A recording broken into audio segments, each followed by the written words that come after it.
Welcome to Catholic Champion. The show is called Catholic Champion, and we have a live show with our guest who is in Champion right now from the place where Mary appeared. Get ready for a special show. Stay tuned.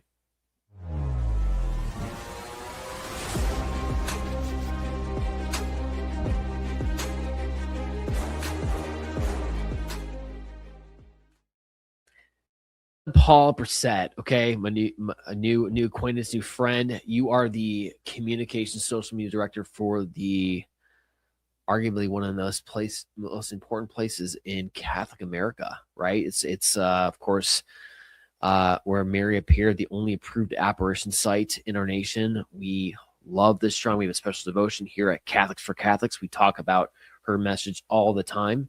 We've named our show after her because we want to highlight those people who are living out Our Lady's message in the public arena. And you kind of fit that bill with what you've done in your past. John Paul, tell us about the audience, about your past background, what you've done, and how'd you get there? Yeah, thanks so much for having me on, John. I really appreciate it. Like you said, I work at the National Shrine of Our Lady at Champion, where Our Lady appeared in Champion, Wisconsin. But I've kind of had a roundabout way of getting here and getting to Champion. I'm originally from Rhode Island, Cranston, Rhode Island, smallest state in America. Had never heard of Our Lady at Champion, had never known there was a Marian apparition site here in America until I met my wife. She is from Peshtigo, Wisconsin, which if you ever heard of the Peshtigo fire or the miracle of the fire that happened here at the shrine. So she had known about the shrine and had been here many times and loved Our Lady of Champion. And we met at college in Rhode Island, and she would always talk about Our Lady of Champion and how much she loved it. And we happened to coincidentally go on our first date on the anniversary of the apparition, October 9th. We visited the shrine many times while we were dating. So when I was going to propose to her, I proposed to her in the shrine oratory, right where Our Lady appeared.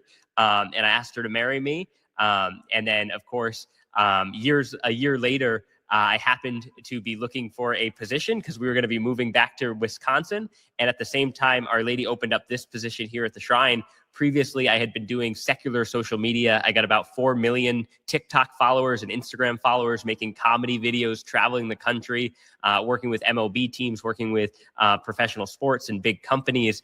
And then I started in the Catholic world making social media content for the Society of St. Vincent de Paul and the Dominican Order for the Eastern Province. So everything in my life was lining up. And I ended up here at Our Lady's Shrine. And now I have an office right in the basement, right next to the apparition oratory. So I'm one of those people that can say I proposed to my wife at my job. It was just not my job at that time. That is totally awesome. And it's the perfect candidate to kind of explain to us what you have going on at the shrine. This is big, guys. This is a kind of a national event. It's worth every single Catholic is going to need to know about this. What's going to happen there, July 1 to July 9th. It's Catholic Saints of America exhibit.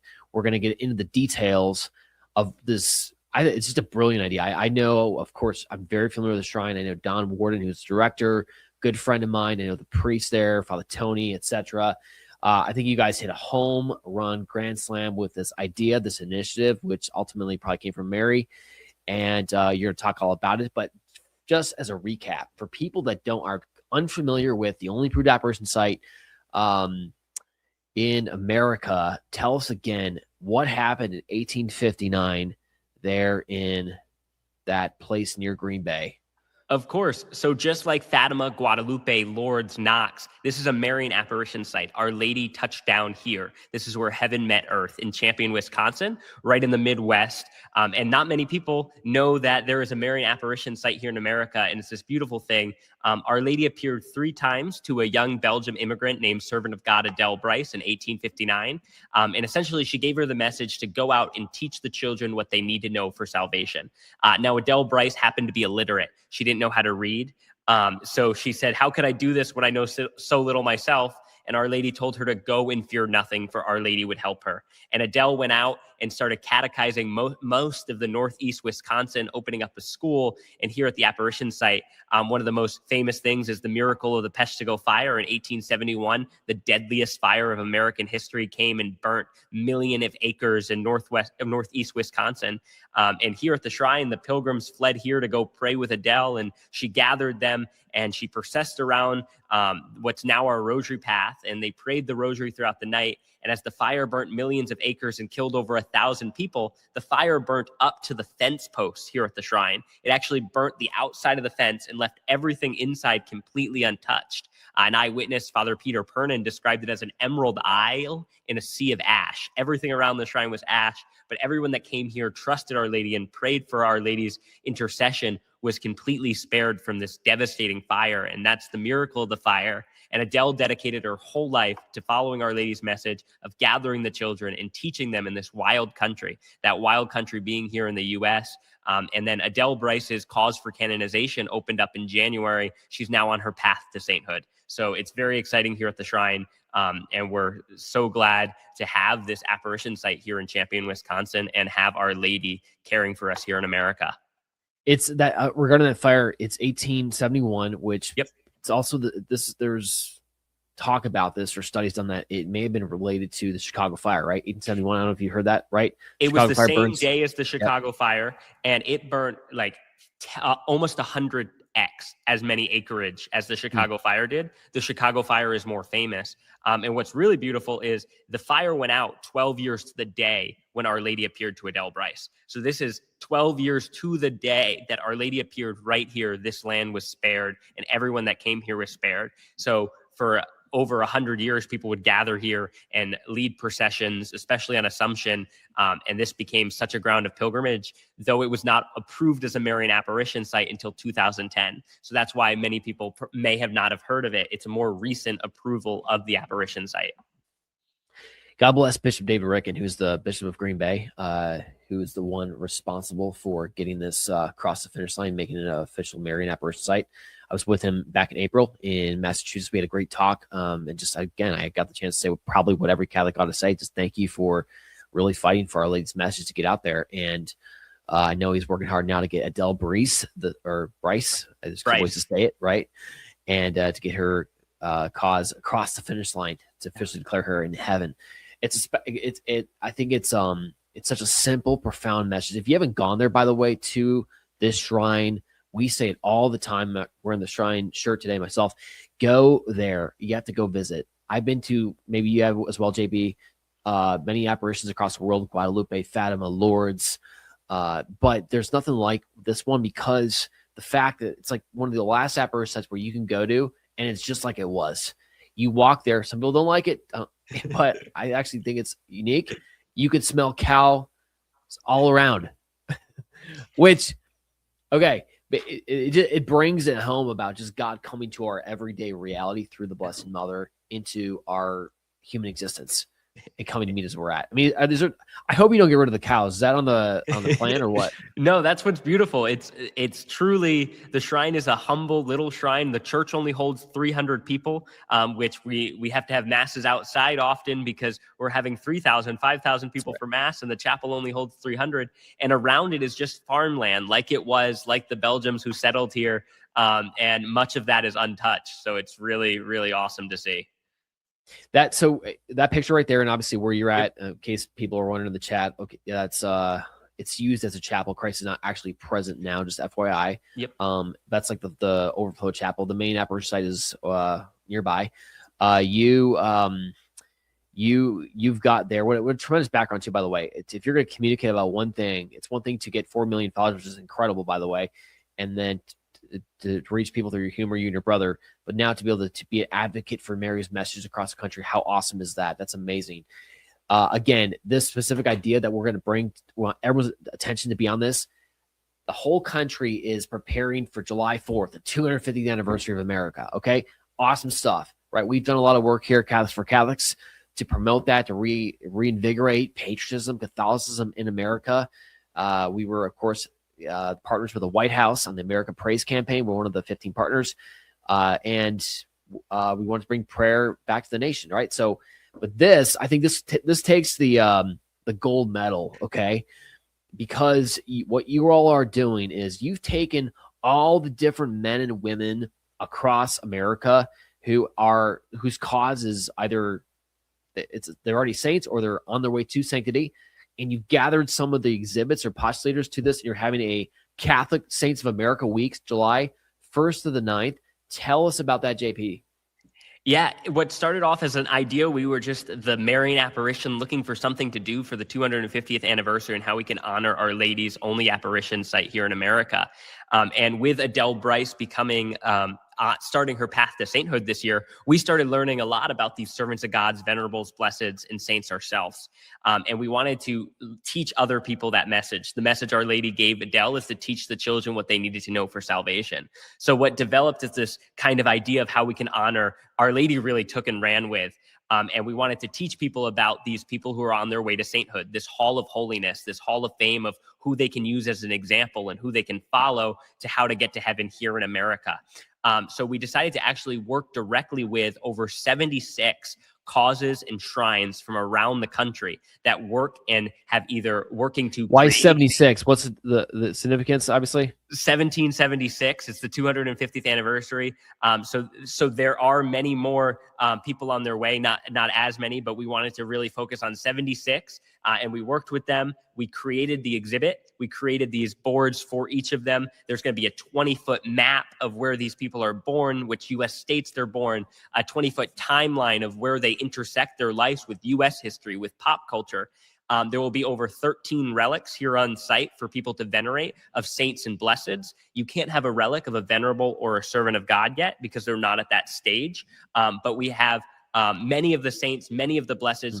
At one point, we'll have all of the American blesseds here at the shrine at the same exact time, which is really cool to gather all of Our Lady's children here at the shrine.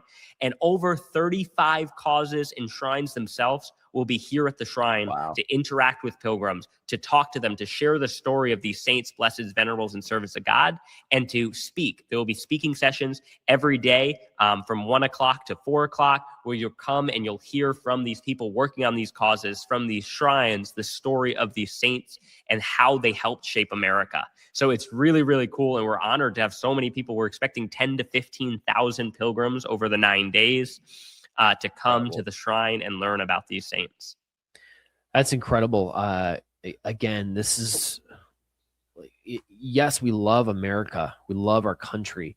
But obviously the point is to get to heaven, right? This is a place to the country exists to get people to heaven. That's at the end of the day, that's what a nation should be. It's to foster, to make thy kingdom come on earth as it is in heaven, right? Yeah. So these men and women have done that. Like in another sense, we give so much due respect to men and women who've received the Congressional Medal of Honor. It's like the nation's highest honor.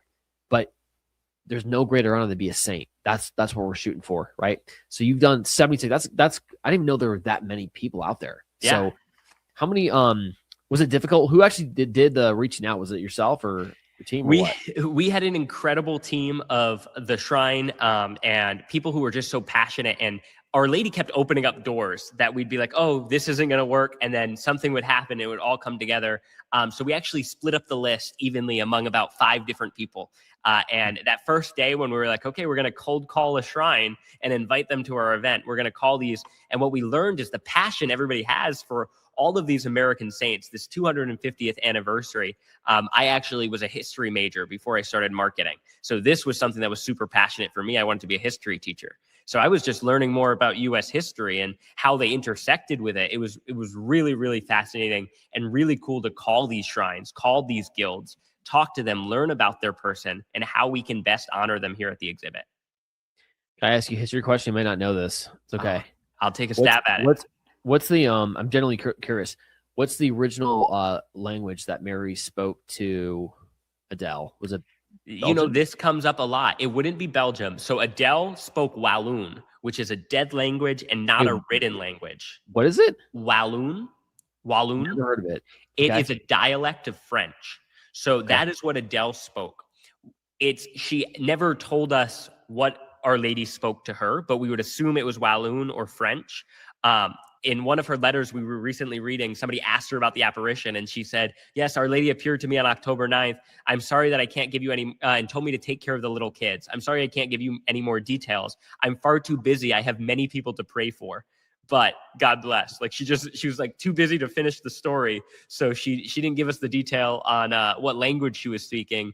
But we would assume it's Walloon or French. That's incredible. That's it just gives perspective too. And it's like Lord, the apparition of Lord. I think the was a dialect, right? If you know Yeah. this, which one Yes. was it? It was dialect between French and Spanish, It right? was like a mix. Yeah, it was a mix Yeah. of, and it was super important that that was the dialect that Our Lady of Lourdes spoke. And that's key because again, the apparition around the same time as 1 1858 year was later. Lourdes, Yeah. and the wording was so precise with I am the Immaculate Conception. So words are important. But this, what a fantastic initiative! Tell us about some of the saints or things that people should know about this when they come and visit. Yeah, there's just been so many amazing things. One of the goals is we wanted to bring these relics. We wanted to bring these saints here and people to venerate these relics and bring their prayer intentions to it. And we didn't have these relics here. So it's been so beautiful of these people, these shrines donating here relics and saying that they want their saint to be at Our Lady's shrine. And others who are bringing these shrines, these relics on loan. One of those is Kateri Tekakwitha, or Kateri Tekakwitha. Her relic is very rare because there was actually a fire at her shrine. So there's not many relics that exist. The Shrine of the North American Martyrs is loaning us the relic so we can have it here. We have a camp named after her in the Diocese of Green Bay that's celebrating its 100th year anniversary this year. And they wanted a relic for their opening mass and they couldn't find one. Well, the relic arrived in the mail the day Bishop Ricken happened to be here at the shrine, and he was leaving to go celebrate the 100th anniversary mass. So he was able to take this relic that was on loan to the camp and share it with all the campers. And it just happened to be that day. We didn't expect the relic that day. We just knew it was coming. And Bishop was able to take that. Just the other day, Stanley Rother's relic arrived here at the shrine from people don't know who that is. Tell the audience about Blessed Stanley Rother. So he is from Oklahoma City. That is where his shrine is. He was a priest and a martyr who gave his life serving people down in Guatemala. And I believe he was the first North American born martyr, which is a very, very, not North American, United States of America born martyr.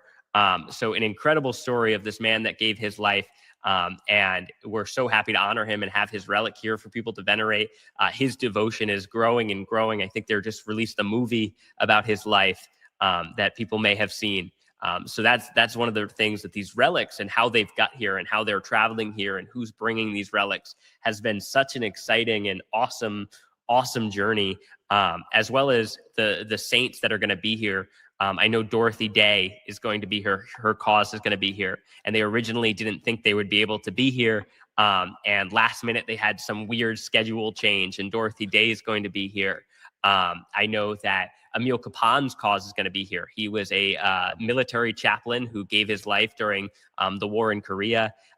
He has the famous photo of him celebrating Mass on the roof of a Jeep, a military Jeep. And that's one of those awesome photos. And history-wise, he won the Medal of Honor in 2013 from President Barack Obama. So that's something that people wouldn't expect, that somebody on their path to sainthood was given the Medal of Honor from the president.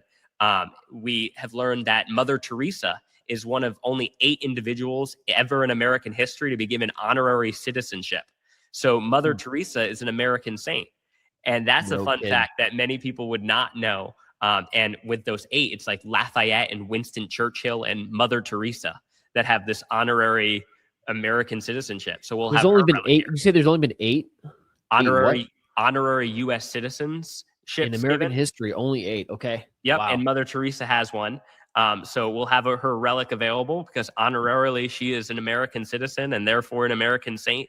So that's something that we learned around the way, and we're like, wow, these are cool facts that we wouldn't have known. This goes right up in line with what we do here at C4C. We've actually been publishing. People love these. I have a great team that writes these up, preps them, and gets them to production. Every week we've released since last July a different Catholic patriotic hero. Not all of them are on their way to canonization, but they stood out. Some of our saints, obviously. And we publish them every single week. And we're about to publish a book, actually, a volume 1 edition of these heroes. But just now that you say that, man, we should probably add Mother Teresa because she's a U.S. citizen, right? Yeah, we didn't know. That's amazing. So, okay, tell us about who's your favorite one that's coming. Oh my gosh, that's coming. That's so hard. One that has been sticking with me often is Solanus Casey. Who his relic will be here, and the friars that are involved in his cause are actually going to come up and celebrate Mass on July 5th. July Wow. 5th is the anniversary of death of servant of God Adele Bryce here at the shrine.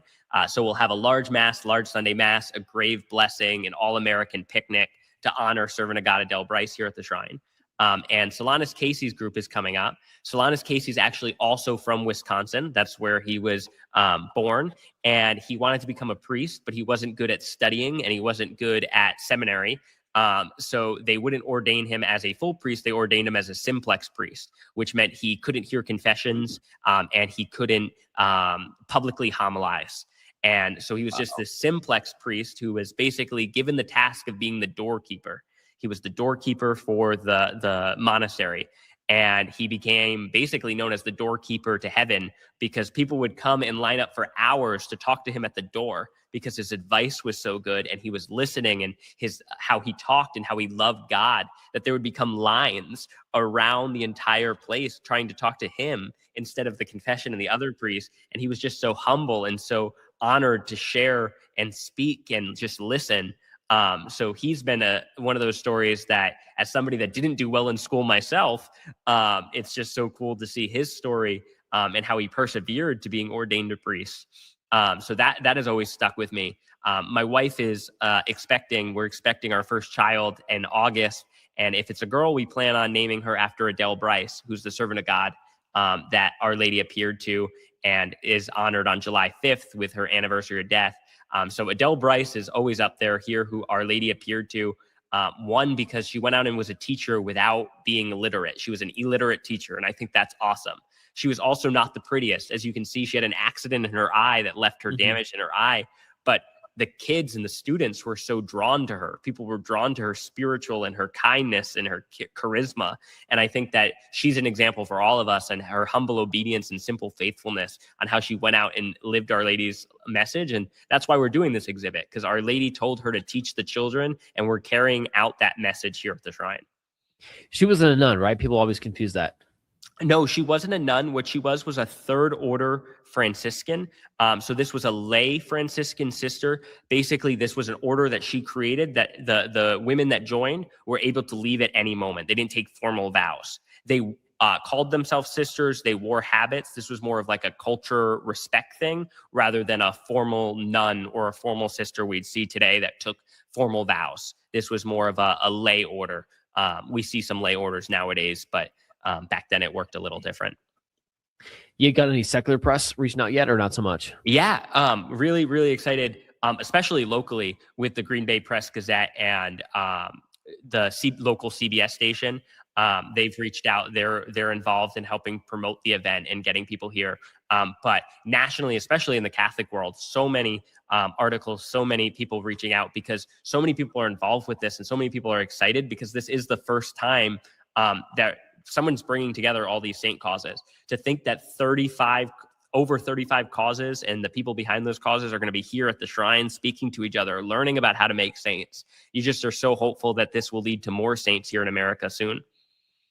For the 4th of July, on this historic anniversary, I'm going to say that this is the most important place in Catholic America to be, is up there in Champion, Wisconsin. That's it. You know, it's on comparison with the Bishop's Consecration Sacred Heart, which is obviously super significant. We're grateful that they did that. But just to be in a place with all these saints who've achieved it, who have gone to heaven, and with Our Lady, so much power, so much transcendence behind there. And I'm going to do our part here at C4C to reach out to our secular press so that they get this. They got to know that this is important. This is important. They pay attention. The greatest American Catholic heroes' presence will be there in Wisconsin. I'm asking Our Lady's intercession to make sure we get their attention, and we'll do our reporting. Awesome. We'll be live on the ground as well. We're going there as a team to be part of that great exhibit. Final comments, JP, as we wrap this one up. No, we'd love to have you guys. And if you can't join us in person, we're also having a national novena that people can join and pray for our nation. That if you can't come physically, you can come spiritually and pray for these causes, pray for our nation. Because I think we all know that at different points, this nation needs prayers and more saints every day. Absolutely. Do you have the text of Our Lady's message? That's probably the best way to end this show. I mean, let the words, if you have it handy, read that by chance or no? Pull that up. Yeah. Me? Yeah. Yeah. I don't have it to pull up. but I can read the message from memory, and it was Our Lady said, "I am the queen of queen of heaven who prays for the conversion of sinners, and I ask you to do the same. I know you received Holy Communion this morning, which is great, but I ask you to offer your communion for the conversion of sinners." And then she goes on to tell her, ask her what she was doing in idleness when her companions were working in the vineyard of her son. And then she said, Adele asked her what should she do? What should she be doing? And Our Lady said, teach the children, gather the children of this wild country and teach them what they needed to know for salvation. And she said, how can I teach them what I know so little myself? And then Our Lady appeared with, teach them their catechism, the sign of their cross, and then told Adele to go and fear nothing, for Adele would help, for Our Lady would help her. You pass the test for good comms director if you can recite by memory the apparition message. So that's well said, and we love that message. And I message that question from Mary. We say to all of you and to me, myself, I look myself in the mirror and say, what are we doing in idleness in the vineyard of the Lord? What are you doing in idleness, Catholic patriot? Get out there and preach the faith. Gather the children of this wild, amazing country as it celebrates 250 years as a nation, and teach them the faith. Go and fear nothing. Mary will help you. It's been a special edition of Catholic Champion with our host, myself, and then co-host John Paul Brissette. We'll see you in Champion, Wisconsin in a few weeks. Thanks for joining us. Thanks so much for having me. We really appreciate it.